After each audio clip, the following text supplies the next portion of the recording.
Greetings, YouTube. Today I'm going to talk about a book I picked up last weekend. Swords. Hold on a second. And An Artist's Devotion by Ben Boos. B-O-O-S. I think it's Boos and not Booze. I'm going to go with Boos, just because it sounds easier to say. Now, this is not a very big book. Fairly thin. And what attracted me to it is his style of sketching, because this book is a tour de force of the art of sketching and full-blown illustration.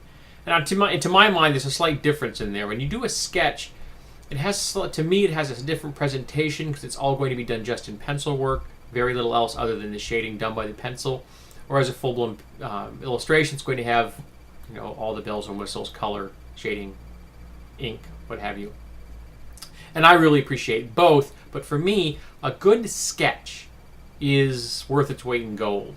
Because for me, you're looking at the bones of an illustration. And if that can convey something to you, if that carries the image to you that you like, that's a sign that someone knows what they're doing. And I'm a great appreciator of that. Now, this is a simple book. It's laid out in very short chapters dealing with, specific topics. They start with the Bronze Era and they move forward. It concentrates for the most of the book in the Mediterranean and European area up through like the Crusader area, the high age of chivalry kind of situation. But it deals with a number of different countries and different styles of fighting that were used in that whole 3,000 year period. But it does touch on Asia, specifically the samurai, China, Korea, which I always thought was a nice touch. You don't see a lot about Korean martial arts at all in a lot of books, and this book did cover that.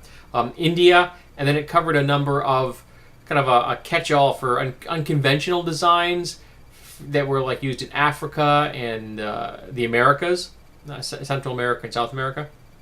So this is a really good reference for someone who is a weapons enthusiast. Also, this is very approachable. I think it would be a good My First Sword book, something aimed at like the 8 to 10-year-old market or anything higher than that. They could really appreciate it. And I'm going to show what I mean by the different types of... Let's see this kind of sketching style. He's using some white, but most of it is done very plainly, very, very simply. And it's that style that really is effective to me. But he's also doing really full-blown, detailed illustrations like this. I mean, the man has a lot of talent. He also apparently has a book called Fantasy, which was where he illustrates a fantasy setting of a fantasy world of his own making. I haven't had a chance to look at that yet. I asked about it when I was at Barnes & Noble last week, and they didn't have a copy. So I may just jump in and order one online, because the man's work is good enough that I can't imagine it's going to be not worth my time.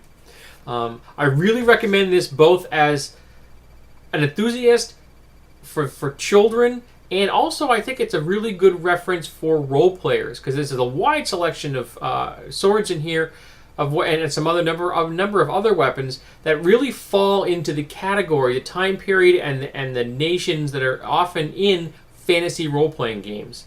So it would be very easy for a person looking at it and say, okay, I want my sword to look like that. Or for a GM to say, okay, the magic weapon you find looks just like this. And that's really going to help bring the characters and bring the treasure troves, right into the hands and minds of the players. So I really recommend this. I was really impressed with it. I think it's available for $10, brand new, on Amazon right now. I think it's eligible for free shipping if you buy more than $25. So you can't really lose at that price.